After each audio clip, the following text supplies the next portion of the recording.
আসসালামু আলাইকুম। আমি মোহাম্মদ মামুন মাতুব্বর। আমার আইডি 19MKT063।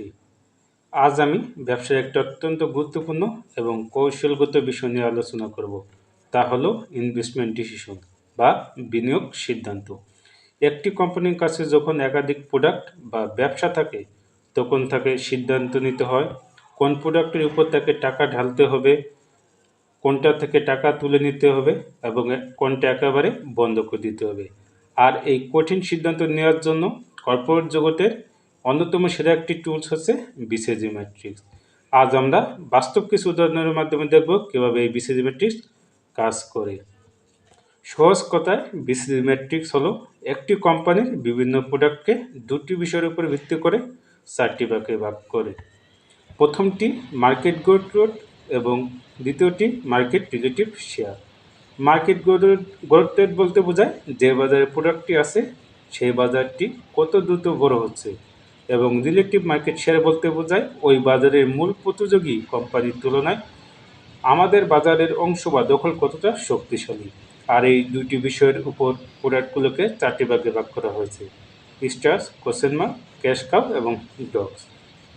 চলুন বিখ্যাত কোম্পানি অ্যাপল এবং আমাদের পরিচিত কিছু উদাহরণ দিয়ে এগুলো বুঝে নিই। প্রথমে স্টারে আসি। এর রয়েছে উচ্চ গ্রোথ এবং উচ্চ মার্কেট শেয়ার। স্টারের বাজার খুব দ্রুত বাড়ে এবং সেখানে আমাদের অবস্থানের সবচেয়ে বেশি শক্তিশালী। উদাহরণস্বরূপ অ্যাপল আইফোন বিশ্বজুড়ে প্রিমিয়াম স্মার্টফোনের বাজারে এখনও বাড়ছে এবং আইফোন সেখানে লিডার। আমাদের দেশীয় প্রেক্ষাপটে বিকাশকে বলা যায় স্টার, কারণ মোবাইল ব্যাংকিংয়ের বাজারও বাড়ছে এবং তারা একচ্ছত্র লিডার। এখানে বিনিয়োগ সিদ্ধান্ত নিতে হলে আমাদের প্রচুর পরিমাণে ইনভেস্ট করতে হবে, যেন প্রতিযোগীরা আমাদের ছাড়িয়ে যেতে না পারে এবং এই লিডারশিপ আমরা ধরে রাখতে পারি। দ্বিতীয়ত ক্যাশ কাউ।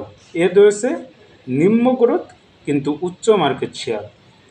এই প্রোডাক্টগুলোর বাজার নতুন করে আর খুব একটা বাড়ছে না, কিন্তু বাজারে আমাদের শেয়ার সংখ্যা অনেক বেশি। এরা হচ্ছে কোম্পানির টাকা বানানোর মেশিন। উদাহরণস্বরূপ অ্যাপল আইপড বা ম্যাকবুক। ট্যাবলেট বা ল্যাপটপ বাজার এখন স্থিতিশীল, কিন্তু অ্যাপল এখান থেকে নিয়মিত প্রচুর প্রফিট করে। আমাদের দেশের টপ 10 বা আড়ং এর মূল পোশাকের আউটলেটগুলো হলো তাদের ক্যাশ কাউ। বিনিয়োগ সিদ্ধান্ত। এখানে নতুন করে বড় আকারে বিনিয়োগের প্রয়োজন নেই। এখান থেকে যে উদ্বৃত্ত বা লাভ আসবে তা আমরা অন্যান্য নতুন বা উদীয়মান ব্যবসায় যেমন স্টারে বিনিয়োগ করব। তৃতীয়ত আসি কোশ্চেন মার্ক। এর রয়েছে উচ্চ গ্রোথ কিন্তু কম মার্কেট শেয়ার। এদের বাজার খুব দ্রুত বাড়ে, কিন্তু সেখানে আমাদের শেয়ার বা দখল এখন অনেক কম। তাই এদের ভবিষ্যৎ নিয়ে একটা প্রশ্ন থেকে যায়, এরা কি সফল হবে নাকি না।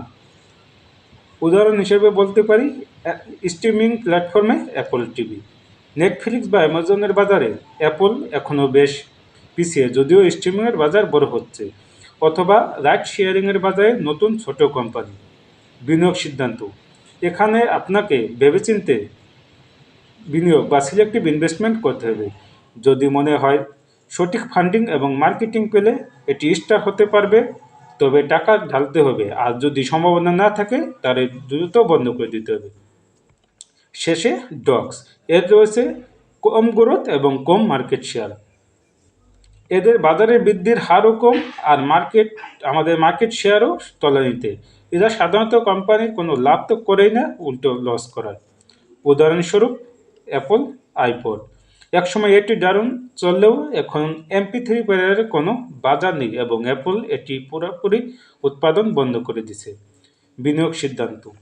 এখানে স্পষ্ট সিদ্ধান্ত হলো ডাইভেস্টমেন্ট বা ব্যবসা গুটিয়ে নেওয়া। এই প্রোডাকশন লাইন বন্ধ করে দেওয়া এবং সেখান থেকে বেঁচে যাওয়া মূলধন নিয়ে অন্য কোনো ব্যবসায় খাটানো। উপসংহারে আমরা বলতে পারি, একটি সফল কোম্পানির পোর্টফোলিওতে সব ধরনের প্রোডাক্টেরই একটা সুন্দর ভারসাম্য থাকতে হয়। ক্যাশ কাউ থেকে আসা লাভ বা ক্যাশ দিয়ে আমরা স্টারদের আরও শক্তিশালী করব এবং সম্ভাবনাময় কোশ্চেন মার্কগুলোকে স্টারে রূপান্তর করার চেষ্টা করব, আর ডগসগুলোকে একেবারে সেটে ফেলব। বিসিজি ম্যাট্রিক্স কেবল আমাদের আবেগ দিয়ে নয়, বরং ডেটা এবং বাজারের বাস্তবতার উপর ভিত্তি করে সঠিক এবং লাভজনক ইনভেস্টমেন্ট ডিসিশন নিতে সাহায্য করে। ধন্যবাদ।